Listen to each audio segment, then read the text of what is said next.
Olá, gente. Nessa videoaula nós vamos abordar de forma geral o tratamento farmacológico do diabetes. Tá? Então, basicamente, nós vamos falar do mecanismo de ação e das reações adversas dos fármacos que são utilizados no tratamento desta doença. Então, basicamente, nós temos a insulina exógena, né, que é utilizada no tratamento do diabetes tipo 1, né, principalmente, e naqueles pacientes com diabetes tipo 2 em estágios mais avançados da doença. E temos também os agentes antidiabéticos, que são utilizados no tratamento do diabetes tipo 2. Então, dentro dos antidiabéticos, né, nós temos agentes hipoglicemiantes, né, e agentes anti-hiperglicêmicos, né, como a metformina, por exemplo. Tá? Então, nessa aula, nós vamos falar de forma geral, né, do mecanismo de ação e das reações adversas e o que justifica, né, claro, a utilização desses agentes no tratamento do diabetes. Só que antes de falarmos dos fármacos, é importante a gente conhecer, né, de forma geral, né, a fisiopatologia do diabetes, né, assim como também é importante a gente conhecer como se dá o controle, né, da glicose sanguínea no nosso organismo, que se dá basicamente pela ação de hormônios produzidos pelo pâncreas, em especial do hormônio insulina, né, que está diretamente relacionado na fisiopatologia do diabetes. Tá? Então, gente, o que é o diabetes? Então, o diabetes é uma doença, né, caracterizada principalmente por um problema, né, ou por problemas na produção ou na ação do hormônio insulina, certo? Então, o diabetes, né, uma doença que vai estar relacionada a problemas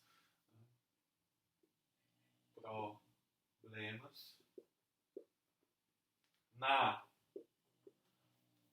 produção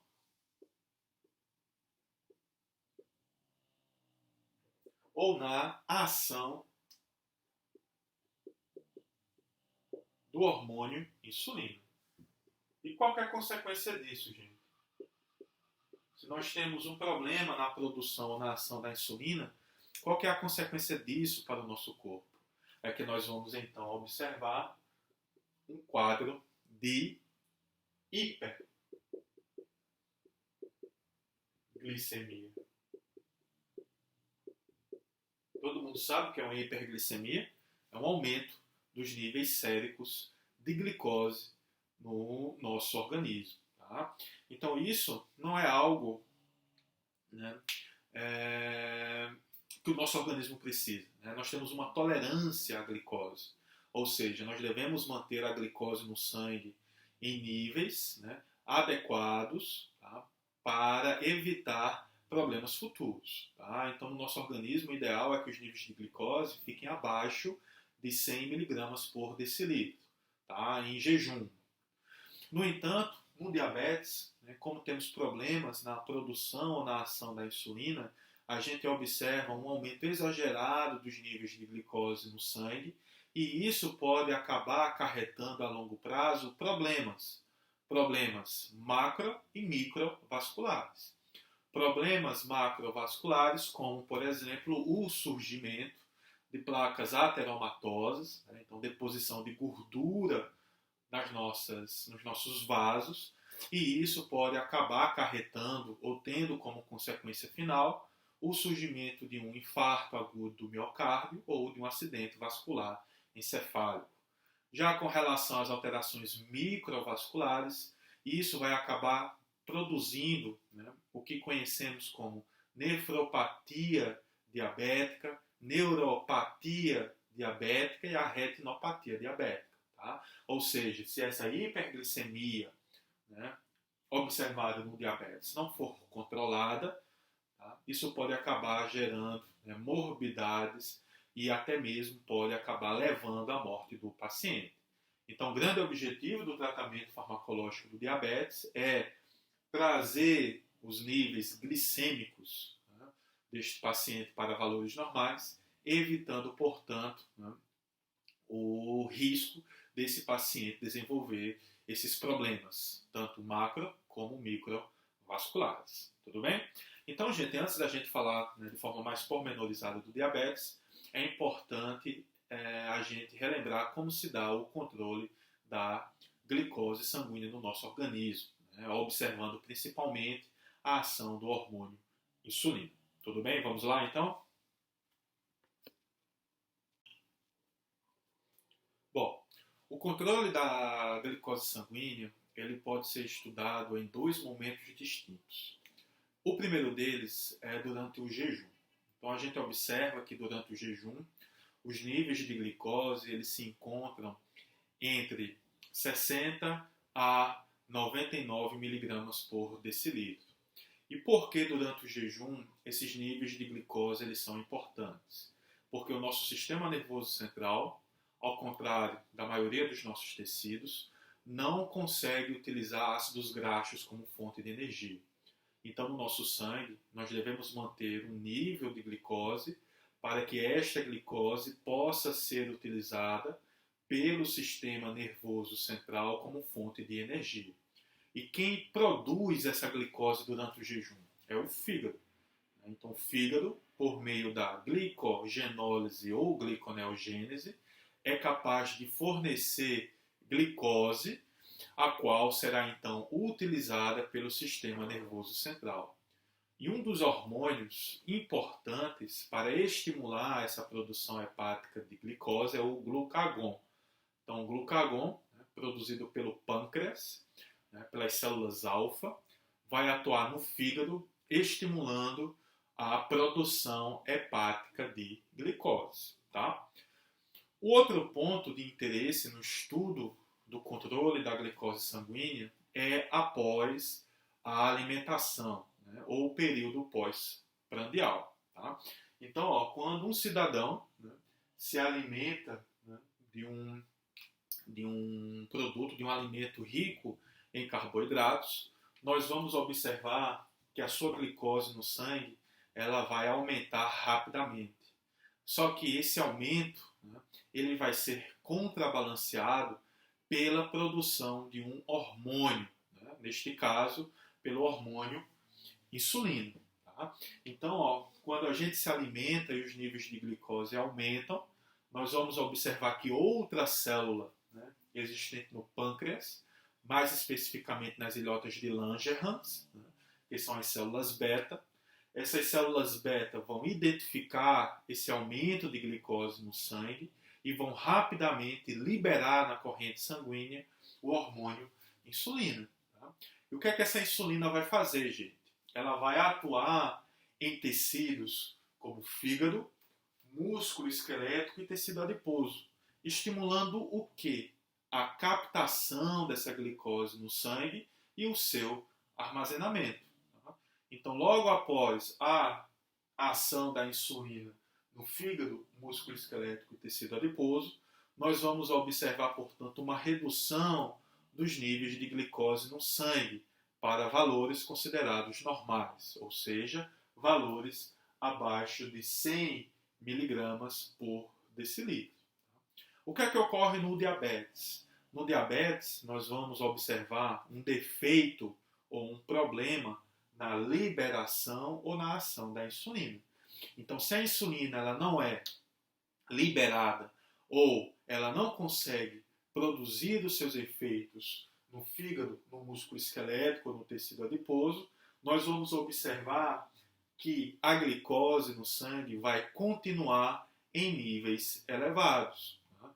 E essa hiperglicemia vai acabar produzindo as complicações, né, a longo prazo que estão relacionados ao diabetes, como a gente já comentou. Né? Problemas cardiovasculares e retinopatias, a nefropatia e a neuropatia relacionados ao diabetes. Tá? Então, novamente, o grande objetivo do tratamento farmacológico do diabetes é fornecer insulina, né, no caso daqueles pacientes que têm problemas na produção desse hormônio, ou facilitar a ação dessa insulina, né, seja por aumentar a liberação de insulina pela célula beta ou facilitar a ação da insulina nos tecidos como fígado, músculo esquelético e tecido adiposo. Tudo bem? Bom, gente, e como se dá então o diagnóstico do diabetes? Então, o diagnóstico do diabetes ele é clínico e laboratorial. No que diz respeito ao laboratorial, é por meio da dosagem da glicose de jejum, após um teste de tolerância oral à glicose, onde o paciente ele faz uso de uma solução contendo 75 gramas de glicose e vai então medir os níveis sanguíneos de glicose após um período de 2 horas. Tá?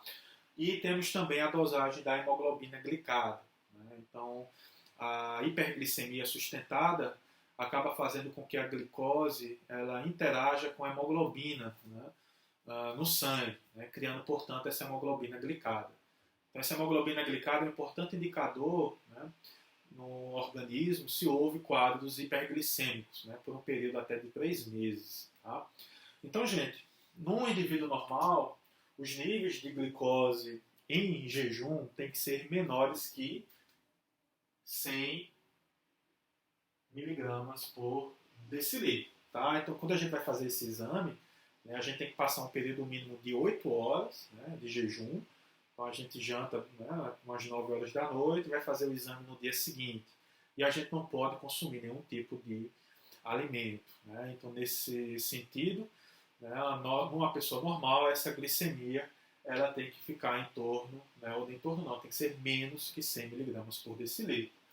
No paciente diabético, esse nível de glicemia de jejum ela vai ser maior ou igual a 126 miligramas por decilitro. Tá? Então, em pacientes que estão em estágios bem avançados da doença, isso pode chegar a 400 a 500 miligramas por decilitro. Tá? Então, se o clínico recebe um diagnóstico com essa glicemia elevada a este ponto, isso é um forte indicador de que esse paciente já está em estágios mais avançados da doença. Tá?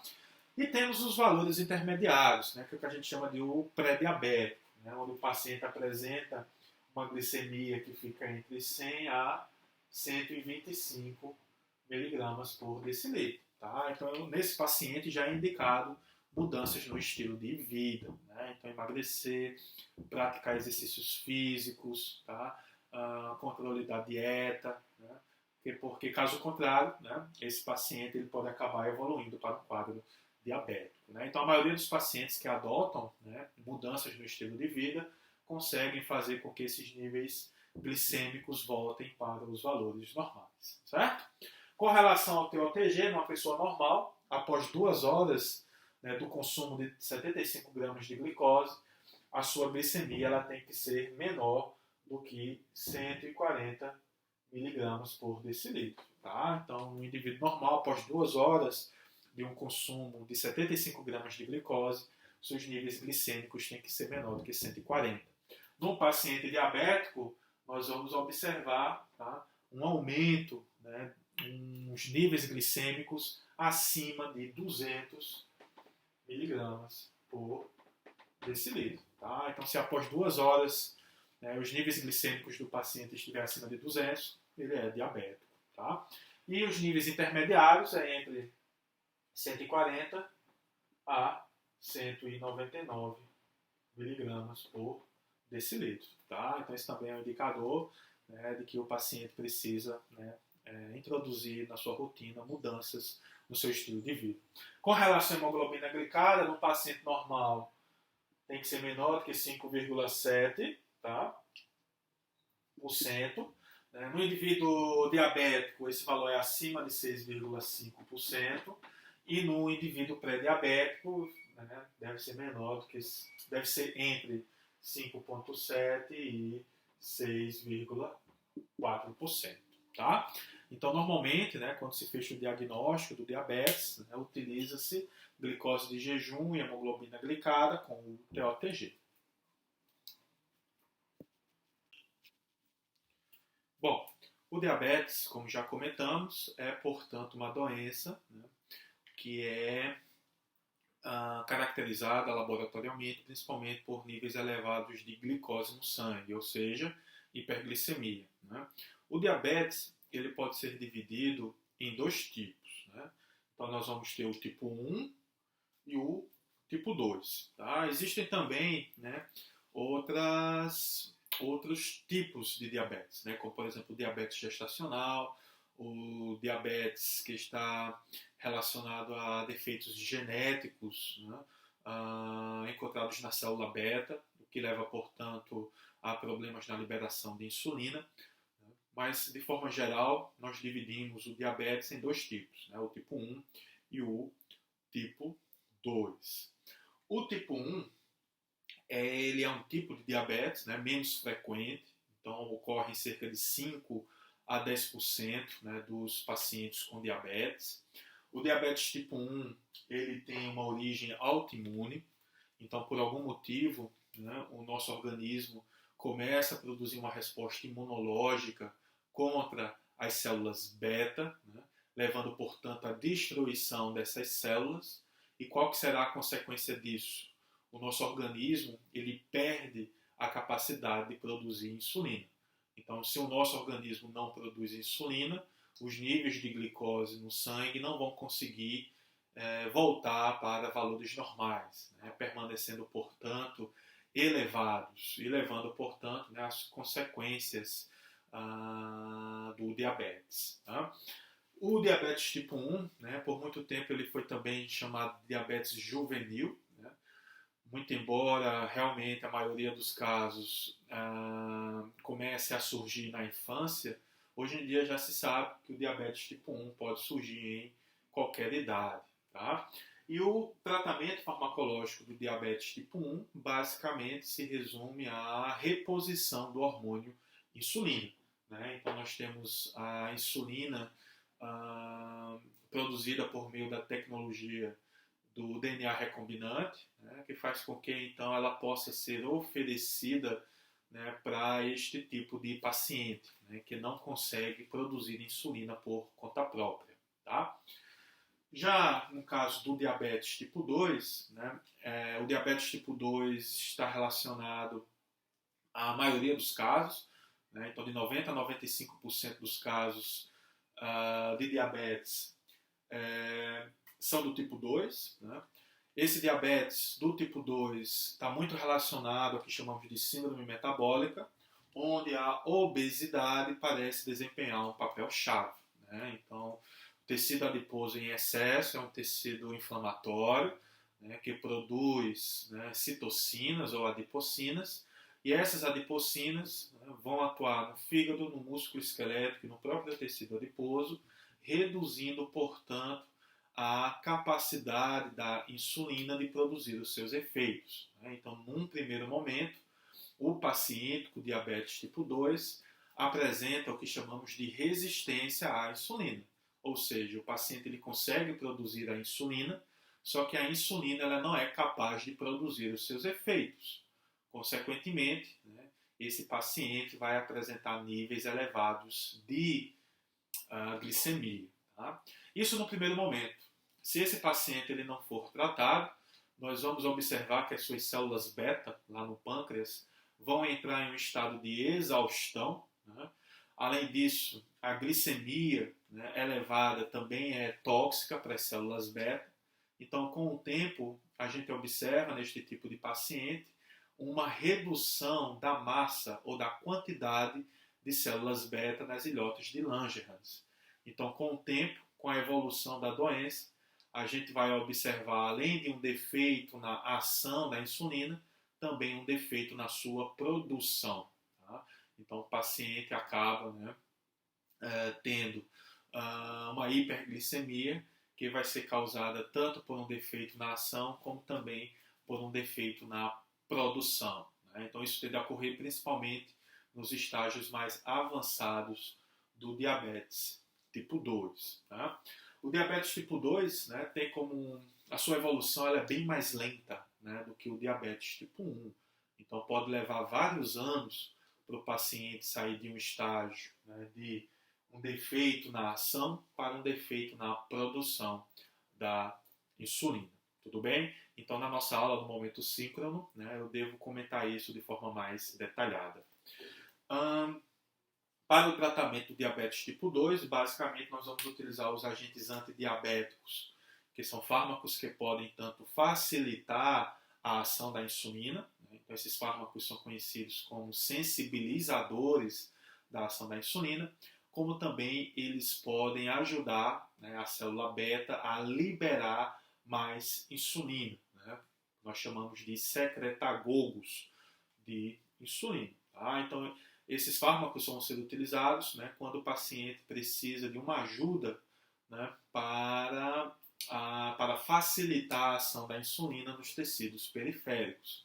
Naquele caso que o paciente já apresenta um problema, né, na produção da insulina, né, então aquele paciente com diabetes tipo 2 em estágios mais avançados, então neste paciente vai ser necessária a utilização da insulina exógena. Tudo bem?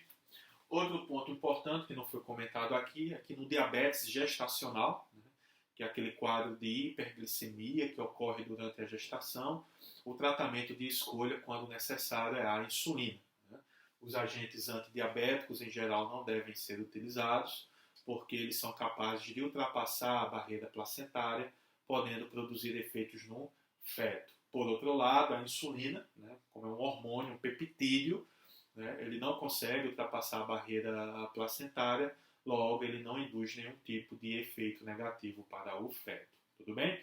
Então, gente, agora, né, nós vamos falar um pouquinho da insulinoterapia, né, ou seja, a utilização da insulina exógena, né, para o tratamento do diabetes tipo 1, né, e logo em seguida nós vamos falar de todos os fármacos, né, dos agentes antidiabéticos que são utilizados para o tratamento do diabetes tipo 2.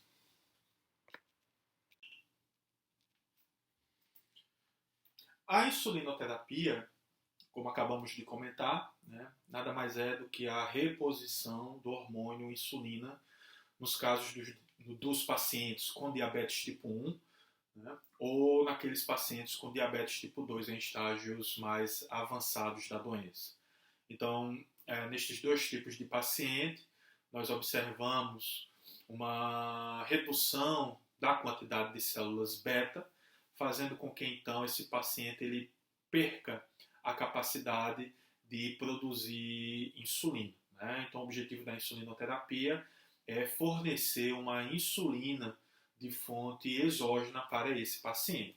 Em que situações, gente? Novamente, paciente com diabetes tipo 1, né, onde houve destruição das células beta, né, de origem autoimune, ou pacientes com diabetes tipo 2 em estágios avançados da doença, que é aquele paciente, né, onde a hiperglicemia sustentada, né, assim como também níveis excessivos de ácidos graxos, que a gente não comentou, leva à destruição das células beta. Mas isso tende a ocorrer novamente em estágios avançados da doença. Pacientes com diabetes tipo 2, normalmente, né, no início da doença, eles cursam principalmente com defeitos na ação. Então a célula beta consegue produzir insulina, só que a sua insulina não consegue atuar de forma satisfatória. Então, gente, na insulinoterapia, nós utilizamos a insulina regular ou análogos. Tá? A insulina regular nada mais é do que a própria insulina humana, produzida pela tecnologia do DNA recombinante. O que é isso? A gente pega o gene, né, da insulina, nós introduzimos, né, esse DNA em uma bactéria ou em um fungo, e essa bactéria ou esse fungo começa a produzir insulina humana. Tá? Então a gente isola essa insulina, né, e oferece, portanto, aos pacientes com diabetes tipo 1 ou tipo 2 em estágios avançados da doença. Certo? Então a insulina regular nada mais é do que a própria insulina humana, tá? Produzida por uma tecnologia de DNA recombinante. Já os análogos se referem à insulina regular com algumas alterações estruturais, com o intuito de quê? De aumentar ou de reduzir a duração da sua ação. Basicamente, isso se dá por alterações na taxa de absorção da insulina. Tá? Então, esses análogos nada mais, né, são do que a insulina regular com alterações estruturais que vai acabar aumentando ou reduzindo a sua absorção, consequentemente aumentando ou reduzindo a sua duração de ação, certo?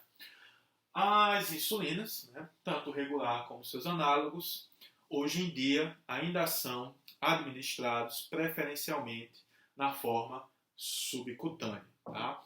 Porque a insulina não pode ser administrada de forma oral, porque a insulina é um hormônio peptídico, né? É formado por aminoácidos.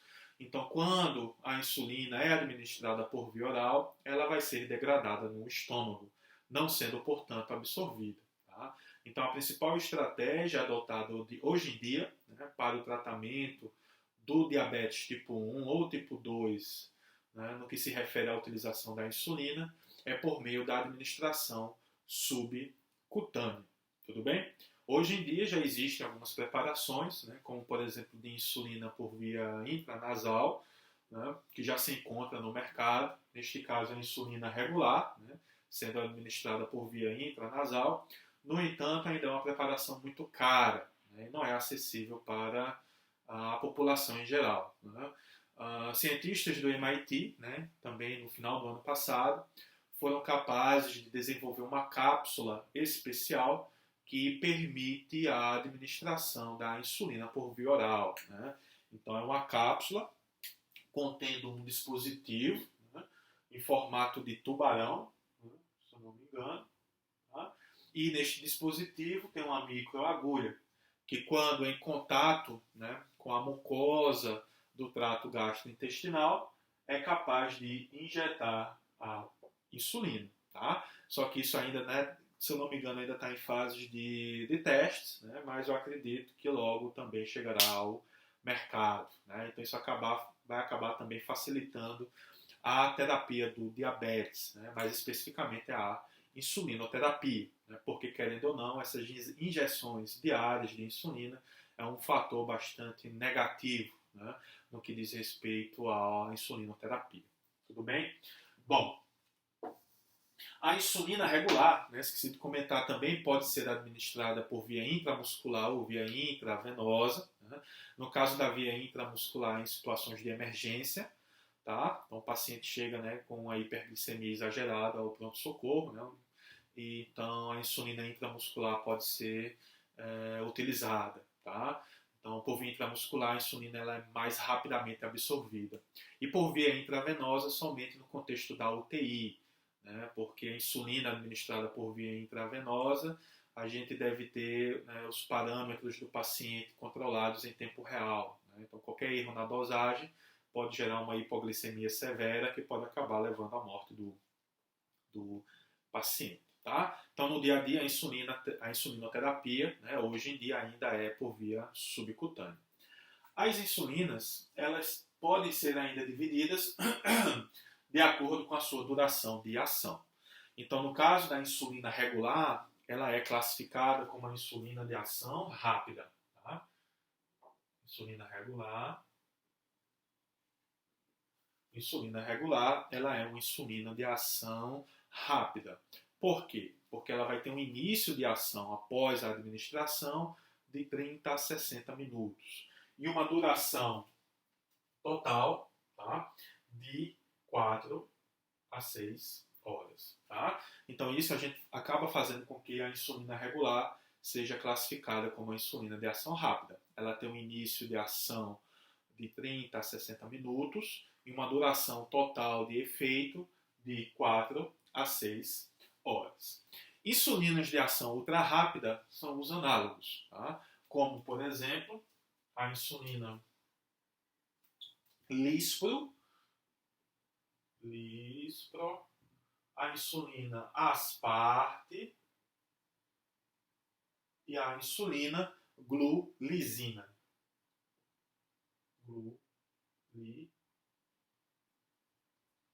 Tá? Então, essas insulinas, Lispro, Asparte e Glulisina, são análogos da insulina regular. Então, são insulinas que apresentam, né, alterações estruturais que acabam fazendo com que esses fármacos sejam absorvidos de forma mais rápida. Tá? Então, são fármacos que vão ter um início de ação muito mais curto em compensação também uma duração de ação mais curta. Tá? Então, a lispro, asparte e glulisina são fármacos que têm um início de ação em torno de 15 minutos e uma duração efetiva de 3 a 4 horas. Tá? Então, vou puxar aqui uma setinha. 3 a 4 horas é a duração total da ação da lispro, asparte e glulisina. Temos também insulinas classificadas como insulinas de ação intermediária. Então, nesse caso, é a insulina NPH. Tá? NPH significa insulina neutra com protamina de Hagedorn, ou também conhecida como insulina isófana. Né? Não sei se alguém aqui tem algum parente que faz uso de insulina. Né? Então, enquanto a insulina regular ela é cristalina, né, a solução, a insulina intermediária, né, a NPH, ela tem um caráter leitoso, né, digamos assim. Tá?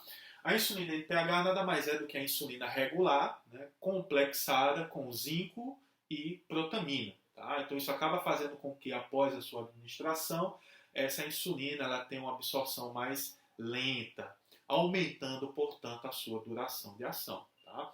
Então a insulina NPH ela tem um início de ação em torno de 1 a 4 horas, tá?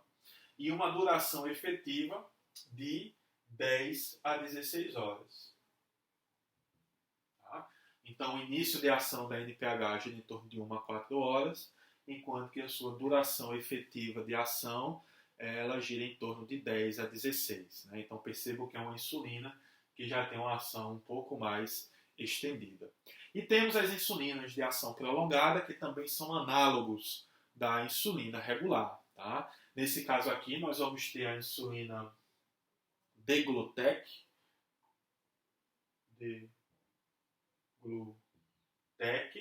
ou Degluteca, né?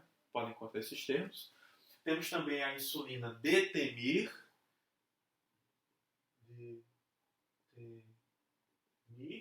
e temos a insulina Glargina.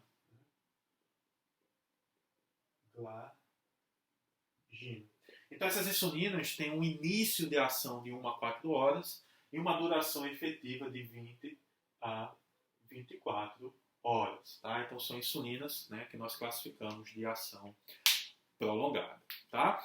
Do ponto de vista prático, né, talvez para vocês as insulinas mais importantes sejam a insulina regular e a insulina NPH. Por quê? Porque são as insulinas que são distribuídas de forma gratuita pelo SUS. Então isso acaba fazendo com que a utilização da insulina regular e da insulina intermediária seja, né, mais frequente. Né? Então, com certeza, vocês devem encontrar, né, pacientes diabéticos tipo 1 ou tipo 2 em estágios mais avançados da doença, utilizando a insulina rápida ou a insulina intermediária NPH. Certo? Bom, e como que é o esquema terapêutico de um paciente que precisa fazer uso da insulina? Né? Então, o objetivo da insulinoterapia é mimetizar o que ocorre no indivíduo normal. Então, por exemplo, aqui a gente tem um gráfico que demonstra a liberação de insulina em um paciente normal. Então, a gente observa que após cada refeição, nós vamos ter um pico de liberação de insulina, seguido, né, por uma liberação sustentada tardia. Tá? Em seguida, ocorre o decréscimo. Após a próxima refeição, a gente vê outro pico de insulina, né, seguido por uma manutenção dos seus níveis, né, por 2, 3 horas, e após a última refeição, novamente um pico de insulina, seguido por uma elevação sustentada mais tardia. Né? Então, isso que ocorre no indivíduo normal. Então, o objetivo da insulinoterapia é tentar mimetizar o que ocorre num indivíduo, num paciente normal. Então, como se faz isso na prática?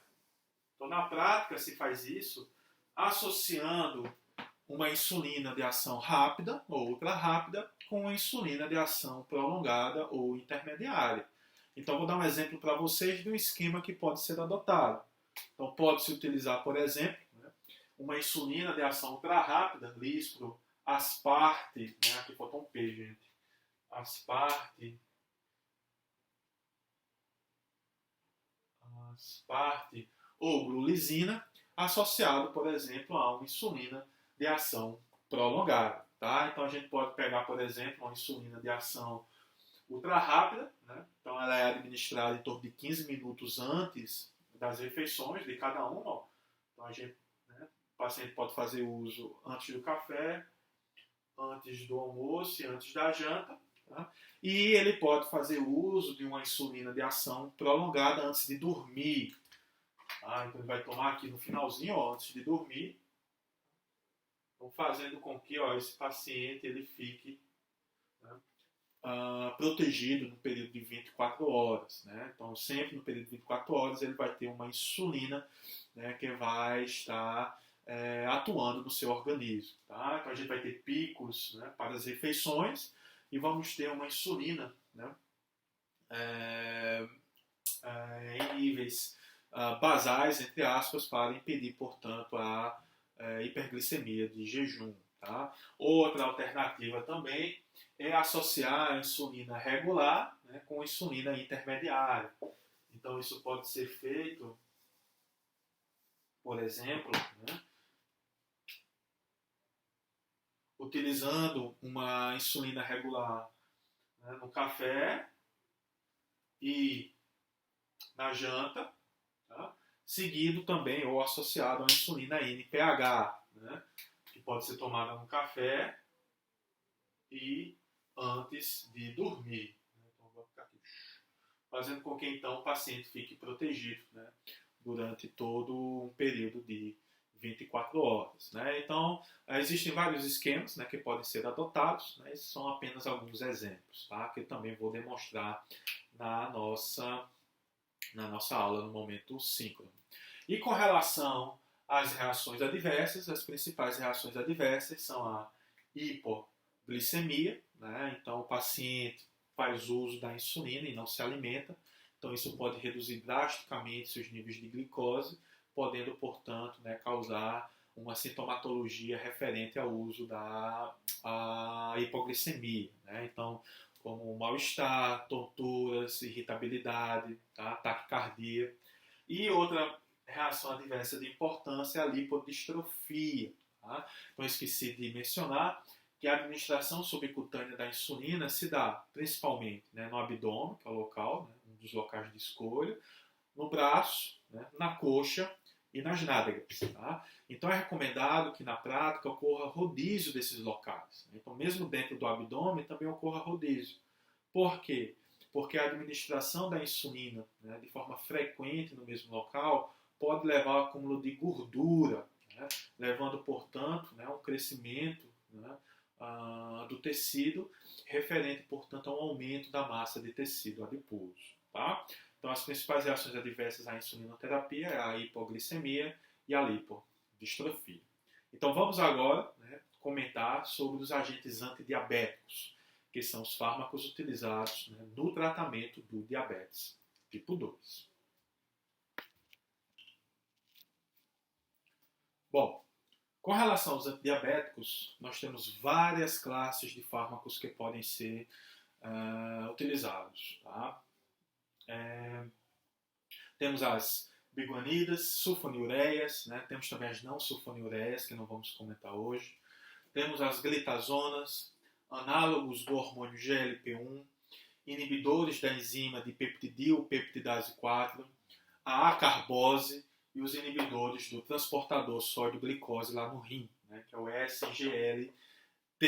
Tá? Então, todos esses fármacos podem ser utilizados no tratamento do paciente com diabetes tipo 2. Em especial, gente, temos as bigonidas e as sulfonilureias. Né? Por quê?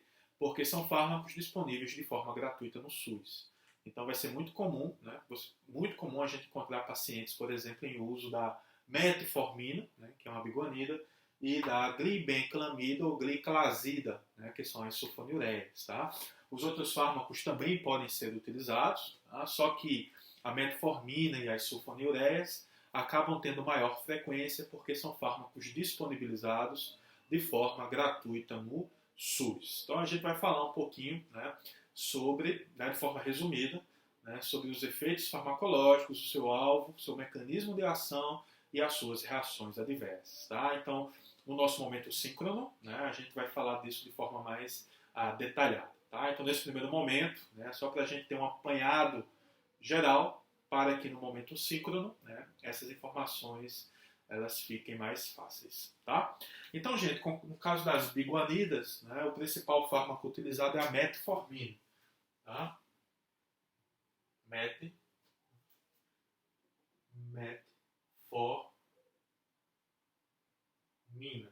Então, a metformina, né, é um agente muito interessante. Tá? É um fármaco de primeira escolha, então ele deve ser utilizado em todos os pacientes com diabetes tipo 2. Por quê? Porque é um fármaco, né, capaz de inibir a produção hepática de glicose. Além disso, esse fármaco ele é capaz de ajudar na ação da insulina. Né? Então, ele é um fármaco conhecido como sensibilizador da ação da insulina. Por quê? Porque ele acaba facilitando a captação de glicose nos tecidos periféricos. Tá? No entanto, seu principal mecanismo de ação é um efeito anti-hiperglicêmico, por inibir a produção hepática de glicose. E como que a metformina faz isso? Então, de forma geral, a metformina ela é capaz de ativar uma enzima conhecida como AMPK. Tá? Então, vou colocar aqui ó, que ela ativa uma enzima chamada de AMPK, ou né, conhecida como AMP quinase ou quinase dependente de AMP. Tá? Então, ao ativar essa enzima no fígado, nós vamos observar, né, que a metformina vai ser capaz de reduzir a produção hepática de glicose. Então, reduz produção hepática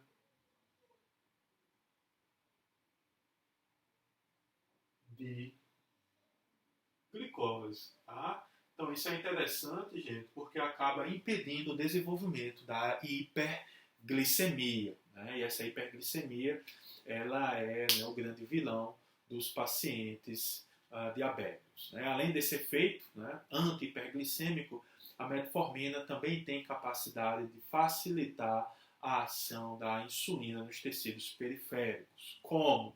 Facilitando a captação de glicose pelo tecido muscular esquelético, tecido adiposo. Tá? Então isso acaba também, né, sendo um efeito associado ao uso da metformina. Tá? Como reações adversas, gente, a metformina ela está muito relacionada a reações adversas no trato gastrointestinal. Tá? Então, vou colocar aqui, ó, reação adversa gastrointestinais. Tá? Por quê? Porque a metformina é capaz de liberar histamina, né, lá no trato gastrointestinal. Então, isso pode acabar, né, gerando reações adversas, como náuseas, vômitos, né, diarreia. Tá? Então, a forma de evitar isso é administrar a metformina, né, associada às refeições, né, durante ou logo após as refeições. Porque com o trato gastrointestinal cheio, essas reações adversas tendem a ser menos frequentes. Né? Outra forma de evitar essa reação adversa é utilizar a metformina de liberação prolongada. Né? Então, é uma forma farmacêutica que permite a liberação de forma mais lenta e sustentada da metformina. Então, estudos demonstram, né, que essa forma de liberação prolongada da metformina, né, ela tem menor capacidade de produzir esses efeitos gastrointestinais. Tá? Então, ó, biguanida, principal exemplo é a metformina. Como a metformina atua basicamente no fígado, inibindo a produção hepática de glicose. Tá? Então tem um efeito anti-hiperglicêmico. Além disso, a metformina também facilita a ação da insulina nos tecidos e tem como principal reação adversa problema gastrointestinal, né? Problemas gastrointestinais. Tudo bem? Com relação às sulfonilureias, nós temos dois exemplos principais, tá? Que é a glibenclamida, né? Vou colocar aqui, glibenclamida, clamida e a gliclazida.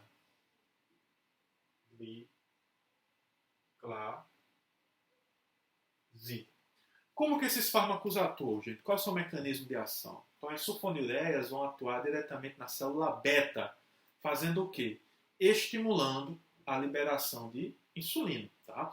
Então, as sulfonilureias são conhecidas como secretagogos. Então, são fármacos capazes de aumentar a liberação de insulina. Certo? Então, esses fármacos vão atuar diretamente na célula beta pancreática, tá? Estimulando a liberação de insulina. Tá? Como reação adversa a esses fármacos, nós temos reação adversa. Nós temos principalmente a hipoglicemia, tá? Esses fármacos podem causar hipoglicemia. Hipoglicemia.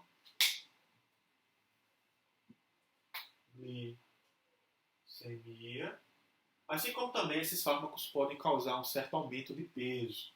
Né? Então isso não é interessante, principalmente para o paciente diabético tipo 2 obeso, né?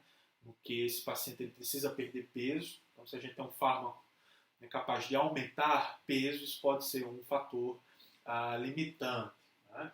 Então vamos colocar aqui aumento de peso. O mecanismo pelo qual esse aumento de peso ocorre não é muito bem conhecido, tá? Mas acredita-se que seja por conta dos lanchinhos. Né? Então, como esses fármacos causam hipoglicemia, é muito comum que o paciente seja educado a qualquer sinal, né, de mal-estar, de tremores, né, que podem estar relacionados à hipoglicemia, que esse paciente faça o consumo de uma balinha, de algum doce. Né? Em alguns pacientes isso pode ocorrer de forma talvez exagerada, e isso pode acabar, né, levando a um aumento do peso corpóreo do paciente. Tá? Com relação à hipoglicemia, né, é demonstrado que a gliclazida ela tem menor risco de causar esses efeitos hipoglicêmicos. Né? Então, principalmente no paciente idoso. Né? Então, isso acaba fazendo com que a gliclazida seja o fármaco de escolha naquele paciente diabético, né? Idoso, né? Porque é um fármaco que tem menor risco de causar essa reação adversa hipoglicemia. Tá? Então, gente, com relação às sulfonilureias, nós temos a glibenclamida e a gliclazida. São fármacos que vão atuar na célula beta pancreática, tá? Estimulando a liberação de insulina. Então, esses fármacos têm como principais reações adversas a hipoglicemia e o aumento do peso. Tá? Com relação à hipoglicemia, nós observamos que essa reação adversa ela tende a ser menos frequente com o uso da gliclazida em pacientes idosos. Certo? Então, gente, tanto as biguanidas como as sulfonilureias são os fármacos disponíveis de forma gratuita no SUS. Então, acabam sendo fármacos bastante utilizados. Tá? A metformina é um fármaco de primeira escolha, tá? Para todos os pacientes com diabetes tipo 2, enquanto que as sulfonilureias, né, glibenclamida e gliclazida, tendem a ser utilizadas naqueles pacientes, né, que não conseguem um controle adequado dos níveis glicêmicos em uso anterior à metformina em monoterapia. Tá? Então é mais ou menos assim, o paciente ele chega no clínico, é observado que ele está com a glicemia alta, né? Então normalmente recomenda-se, né, mudanças no estilo de vida e, se for o caso, associar a metformina. Depois de um tempo, né, de alguns meses, o paciente, ou semanas, o paciente retorna, né, ao clínico para ver se a metformina e a mudança no estilo de vida foi capaz de reduzir os seus níveis glicêmicos. Se sim, né, continua a mudança no estilo de vida e a metformina. Se não, inicia-se nesse paciente, né, o uso das sulfonilureias associado à metformina. Né? Então, quem tiver curiosidade, né, esse algoritmo terapêutico, né, ele pode ser encontrado nas diretrizes da Sociedade Brasileira de Diabetes. Né? Então, né, mostra como deve ser o passo a passo do tratamento medicamentoso de um paciente com diabetes tipo 2. Certo? Nossa próxima classe são as glitazonas. O principal exemplo de glitazona disponível no Brasil é a pioglitazona. A pioglitazona é um fármaco, tá, que vai atuar em um receptor nuclear presente, né, no tecido adiposo e no fígado, principalmente. Tá? E a ativação desse receptor vai ser responsável por reduzir a produção hepática de glicose, tá, no fígado, e no músculo por facilitar a ação da insulina. Então, a pioglitazona ela é conhecida como um agente sensibilizador da ação da insulina. Tá? Então, o fármaco que reduz a produção hepática de glicose, produção hepática de glicose, além de que também esse fármaco ele facilita, né, a ação da insulina nos tecidos periféricos. Ou seja, ele é um agente sensibilizador. Tá? Ele sensibiliza, né, a ação da insulina. Sensibilizador. Tá? Então, ele facilita a ação da insulina nos tecidos periféricos. Tá? O principal exemplo dessa classe, novamente, é a pioglitazona. E esse fármaco tem como principal reação adversa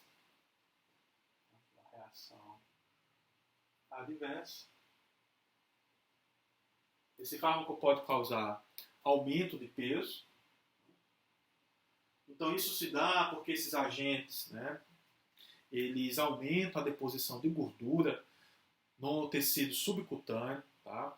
Então, isso é uma vantagem desses fármacos, né, porque eles retiram a gordura visceral, né, e a depositam no tecido subcutâneo. Né? A gordura visceral está muito relacionada à resistência à ação da insulina. Tá? Além disso, esses fármacos podem causar aumento do volume sanguíneo, né, levando a edemas,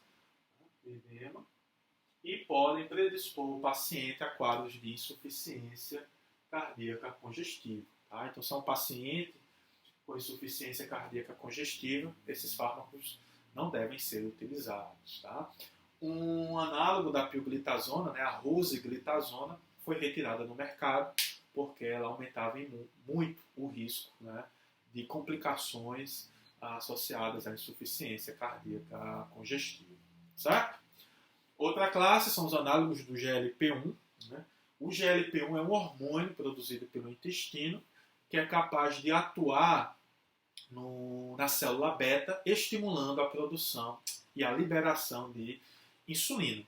Só que o GLP-1, né, que significa peptídeo similar ao glucagon, tem uma meia-vida muito curta. Então ele não pode ser utilizado, né, para tratar o diabetes tipo 2.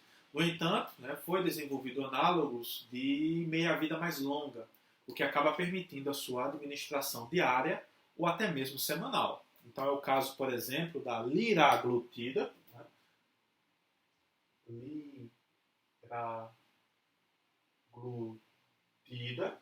Então esse é o fármaco análogo do hormônio GLP-1, né? Com administração subcutânea uma vez ao dia. Tá? Todos os fármacos que eu estou falando aqui, gente, são fármacos utilizados por via oral, com exceção dos análogos do GLP-1.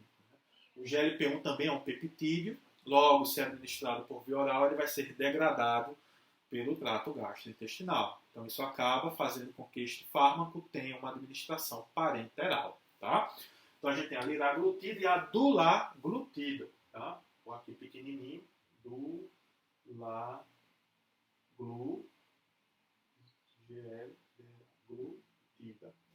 A dilaglutida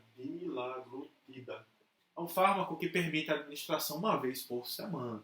Né? Então tem uma vida bem mais longa do que a liraglutida. Desvantagem ainda é um fármaco caro, né? E também administrado por via subcutânea. Tá? Então qual é o mecanismo de ação? O mecanismo de ação primário desses fármacos é que eles vão aumentar a liberação de insulina. Né? Eles aumentam a liberação de insulina.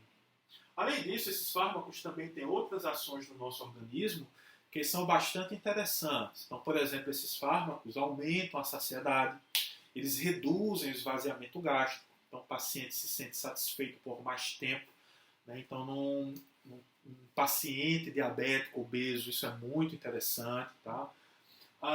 Esses fármacos, eles também são capazes de reduzir a liberação do glucagon, né, que está aumentado no paciente diabético. Tá? Então, tudo isso acaba fazendo com que esses fármacos tenham um perfil de ação bastante interessante. Tá? Os análogos do GLP-1, como liraglutida e dulaglutida, são fármacos conhecidos como agentes secretagogos, né? Porque eles vão aumentar a liberação de insulina, certo? E como reações adversas, gente, esses fármacos causam náuseas e vômitos, tá? E essas náuseas e vômitos podem ser bastante limitantes, tá? Então, muitos pacientes, né, reclamam dessas reações adversas e isso pode acabar fazendo com que estes fármacos sejam substituídos, né? Então, em alguns pacientes, essas reações adversas são tão intensas que fazem com que a medicação seja substituída. Vou colocar aqui uma reação adversa.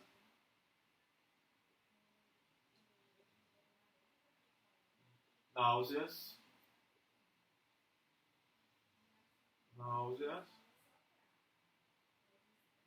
e vômitos. Outra coisa que eu esqueci de falar é que esses fármacos ajudam na perda de peso, né? Como eles aumentam a saciedade e reduzem o esvaziamento gástrico, a perda de peso se torna mais fácil. Tá? Então isso é bastante interessante para o tratamento do diabetes tipo 2 em pacientes obesos. Isso é tão verdade que a liraglutida, né, em doses um pouco mais altas do que as utilizadas no tratamento do diabetes tipo 2, ela é utilizada, né, no tratamento da obesidade. Né? Então isso, né, por conta da sua capacidade de ajudar na perda de peso. Certo? Bom, temos também os inibidores da DPP4. O que significa DPP4? Né? Dipeptidilpeptidase 4. Então essa é a enzima que cliva o GLP-1. Então o GLP-1 tem essa meia-vida curta, né, de 2 minutos, né, o hormônio, por conta da ação dessa enzima. Então nós temos alguns fármacos, né, as gliptinas, que são capazes de inibir a enzima de peptidilpeptidase 4. E qual que é a consequência disso? Então, se eu inibo a enzima, eu vou ser capaz de aumentar a meia-vida do substrato. Né? Então, se a gente inibe a enzima de peptidilpeptidase 4, a meia-vida do GLP-1 ela é aumentada. Então, isso acaba potencializando as ações desse hormônio, né, do GLP-1. Tá? Então, exemplos de fármacos são as gliptinas, como a sitagliptina, né? Sitagliptina. Temos também a saxagliptina, vildagliptina, tá? Todas elas são utilizadas. Tá? Efeitos, o que justifica? Então, esses fármacos vão aumentar a meia-vida do GLP-1, consequentemente, esses fármacos vão ser capazes de aumentar a liberação de insulina. Tá? Então, também podem ser classificados como agentes secretagogos, ou seja, né, fármacos capazes de estimular a liberação de insulina. Então, vou colocar aqui que eles aumentam a liberação de insulina. Certo? Esses fármacos, ao aumentarem a meia-vida do GLP-1, também produzem aqueles efeitos que comentamos para a liraglutida. Né? Então, eles podem causar saciedade, eles podem causar redução do esvaziamento gástrico.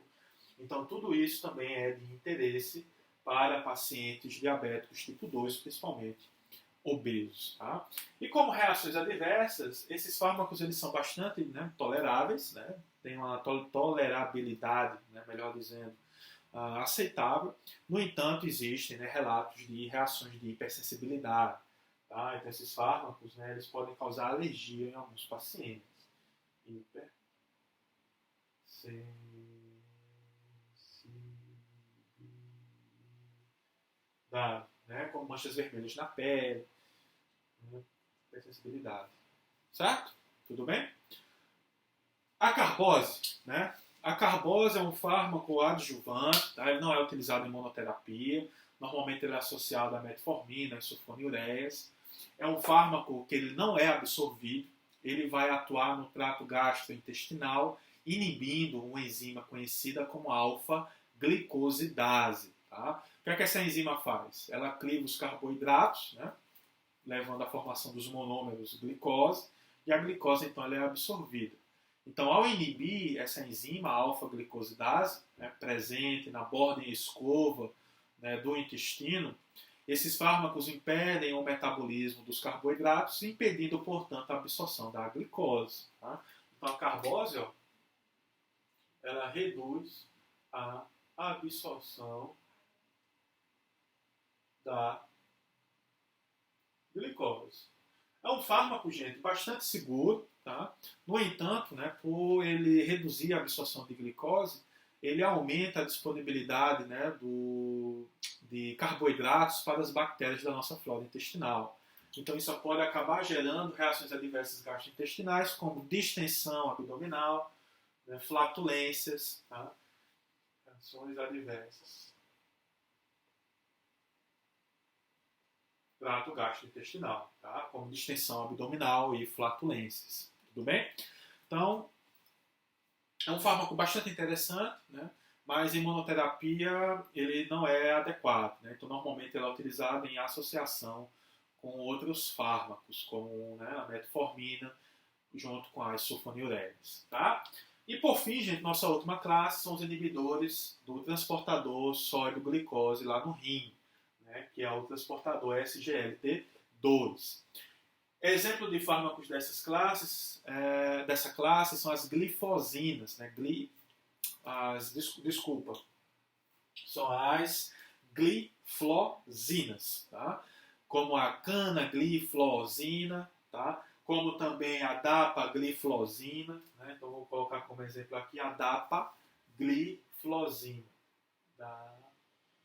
Dapagliflozina. Tá? Então esses fármacos inibem esse transportador no rim, no néfron, né, mais especificamente. E qual que é a consequência disso? Esses fármacos impedem a reabsorção de glicose. Logo, esses fármacos aumentam a eliminação de glicose na urina. Tá? Qual que é uma outra vantagem desses fármacos? A glicose é uma molécula osmótica, né, então ela atrai água. Então, ao atrair água, né, a glicose eliminada na urina leva consigo quem? A água. Né? Então, esses fármacos aumentam ou causam o que chamamos de glicosúria, maior eliminação de glicose e de água na urina. Ao aumentar a eliminação de glicose, a gente acaba observando uma redução da pressão arterial. Então, o paciente diabético hipertenso pode ter, né, um controle dos seus níveis glicêmicos e dos seus níveis pressóricos com a utilização desses fármacos. Né? Então, isso é bastante interessante. Tá? Então, a glifosina, né, as gliflosinas, tá, é flozina, tá? São fármacos capazes de aumentar a eliminação de glicose. Tá? Esses fármacos, gente, também ajudam na perda de peso. Né? Então, isso é demonstrado e também é outro efeito bastante interessante desses fármacos. Como reação adversa, gente, esses fármacos tendem a causar, aumentar, no caso, né, o risco de infecções urinárias, né, provavelmente pelo aumento da disponibilidade de glicose na urina. Né, então isso pode acabar favorecendo o crescimento de micro-organismos no trato gênito-urinário. Tá? Então, como reações adversas, esses fármacos podem causar, né, maior risco de infecções no trato urinário, tá? ITU. Tudo bem, gente? Então, ó, isso aqui foi um resumo, tá? Bem superficial dos fármacos, né, dos antidiabéticos que são utilizados no tratamento do paciente com diabetes tipo 2, tá? De todas essas classes, né, as mais importantes são a metformina, que é uma biguanida, tá? E a glibenclamida e a gliclazida, que são sulfonilureias. Por quê? São fármacos disponíveis de forma gratuita no SUS. Com relação à metformina, é um fármaco antihiperglicêmico que reduz a produção hepática de glicose. Tá? Também tem um efeito sensibilizador secundário, mas seu principal efeito farmacológico é essa redução da produção hepática de glicose. Já a glibenclamida e a gliclazida são fármacos que aumentam a liberação de insulina, logo são agentes secretagogos. Tudo bem, gente? Então é isso, tá? Espero vocês no nosso momento síncrono, tá? Onde a gente vai discutir, né, de forma mais pormenorizada os efeitos farmacológicos, o mecanismo de ação e as reações adversas a esses fármacos.